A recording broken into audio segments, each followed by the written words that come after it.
سلامونه دوستانو، د یو پوښتنه کړې ده چې څنګه وایو په الماني ژبه باندې چې آیا ته ما سره مینه لري یا ما سره مینه کوي.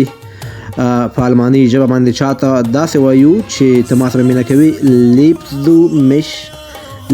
du mich، یعنی ته له ما سره مینه کوي یا مینه لري. خدای دې په دغه خاص رحم وکړي، خدای دې خپلې مینې ته ورسوي. که چېرته په الماني ژبه جواب ورکوو چې هو زه تا سره مینه لرم، نو بیا داسې وایي یا ich liebe dich، یا ich liebe dich، یعنی اوه زه له تا سره مینه لرم. او که چېرې وایي چې نه زه له تا سره مینه نه لرم، نو بیا داسې وایي nein ich liebe dich nicht، nein ich liebe dich nicht. خو خدای دې وکړي چې دغه ورور ته مثبت جواب ورکړي چې یا ich liebe dich. کامیابي دې غواړم وروره.